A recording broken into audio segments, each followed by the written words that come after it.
Sakura Dreams by Beth Coffey. Chapter 5. Getting settled into their new apartment didn't take too long. They didn't have a lot to unpack as they had downsized to just a few suitcases. The few things they had packed would be arriving next week once delivery could be arranged with the storage place that had been holding them. In the 2 weeks since their arrival, they had already embarked on a culinary exploration of the local eateries and were delighted by the diverse options available nearby. They discovered a variety of restaurants catering to various tastes and preferences. From cozy cafes serving aromatic coffee and freshly baked pastries, to quaint bistros offering international cuisine, the neighborhood's culinary landscape proved to be a delightful surprise. Moreover, they had developed an unexpected fondness for the convenience store located on the ground floor of their apartment building. Initially dismissing it as a mere source of basic necessities, they soon realized that it offered a surprisingly diverse and delectable array of food options. The discovery of the unexpectedly delicious 7-Eleven sushi became a particular highlight, challenging their preconceived notions about convenience store cuisine. The convenience of having a 24/7 source of tasty and affordable food right at their doorstep quickly turned into an obsession, with late-night cravings and impromptu snacks becoming a regular part of their routine. The time had come for Alix to embark on the next chapter of her academic journey, choosing a college. The application process loomed ahead, a daunting task that required careful consideration and research. Alix began by exploring universities within a reasonable distance from their home. While she felt uncertain about her chances of acceptance at some of the more prestigious institutions, she remained optimistic.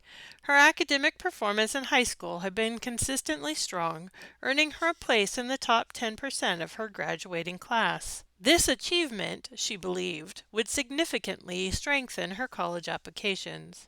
Although the local university system was unfamiliar to her, Alix approached the process with a positive and determined mindset. She was eager to find the perfect college where she could continue her education and pursue her dreams.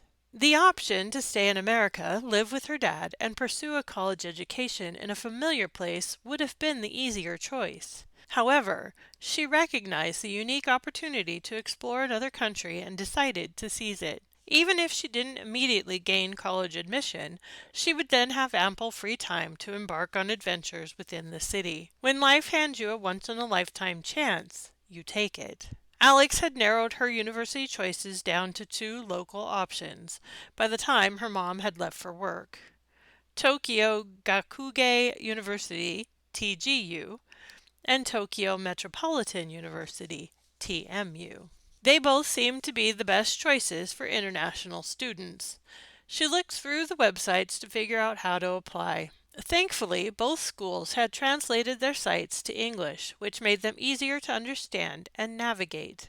The initial step was to contact the admissions office via email. Foreign students had their own departments and steps to take. She sent both emails and decided to head out and grab some lunch. After wandering around the store downstairs and trying to decide what she was hungry for, she selected a tuna rice onigiri and an iced coffee. As she left, a group of motorcycles sped past on the street. She watched, fascinated by their daring maneuvers through the heavy traffic, a thrilling, if somewhat dangerous, spectacle. "Excuse me," a young male voice said from somewhere over her shoulder. Looking around, she realized she'd been blocking the entrance as she watched the bikers race off. Stepping aside, she nodded and then turned to walk away. A hand reached out and gently grabbed her arm. "Wait!"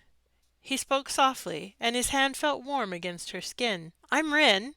I've noticed you a few times when I come in here to get my coffee." His shoulder-length black hair swept across his face, obscuring one of his dark eyes. Clad entirely in black, he maintained his grip on her arm. "Do you always touch strangers?" Alix said, and chuckled nervously. Despite the light-hearted tone, a hint of unease flickered in her eyes. The unexpected contact had left her feeling strangely unsettled. Pulling his hand away, he bowed slightly, and she could see the blush of embarrassment spread across his face. "I'm sorry for grabbing you. I didn't want you to leave without me introducing myself. I had hoped to catch your attention without being too forward. Please accept my apology." Alix turned to leave, but paused to look back at Rin. "Nice to meet you," she said with a warm smile. "I'm Alix." She walked away, entered the building, and headed towards the elevator. The level of security in the apartment building was quite high, so she didn't worry about being followed inside. He wouldn't get past the front door unless he also lived there. Footsteps approached as she reached for the elevator call button. She didn't dare turn around. Her anxiety increased when Rin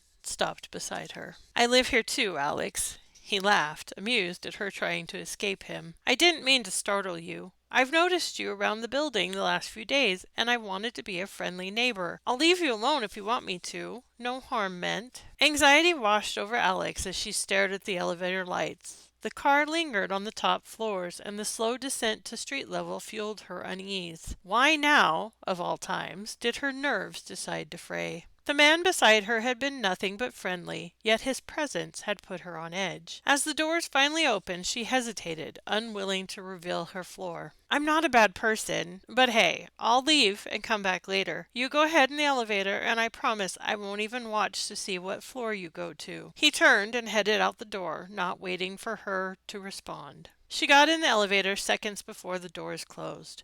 Pushing some random button, she planned to stop at a few floors before she actually went home. She really did need to be a little more careful about talking to strangers, it seemed. How could she have known he lived in the same building? Reaching her floor, she rushed to her apartment. The encounter had dampened her appetite, so she stored the onigiri in the fridge and sighed as she collapsed onto her bed. Perhaps, she pondered, martial arts classes could boost her confidence and equip her to handle unwanted advances from strangers. In retrospect, she realized Rin had been quite attractive, a bit taller than her, and he seemed kind. However, having a stranger touch her like that unnerved her. Then it dawned on her that he had spoken to her in English. How did he know she spoke English? While it seemed obvious she wasn't a local, she could have been from anywhere. Tokyo is a diverse city with people from all over the world. Sitting up to drink her iced coffee, she wondered if she had overreacted. To be fair, she had been blocking the door and not paying attention to her surroundings. The motorcycles had piqued her interest and she had let them distract her. So he did have the right to get her attention, to get her to move out of the way. However, he took things a step too far when he touched her. As she got halfway through her drink, she realized her hunger had come back. She walked into the kitchen, opened the fridge, and got her lunch out, sitting at the dining room table to eat her meal. Opening the laptop, she decided to check her email to see if by some small chance she had received a reply from either of the schools.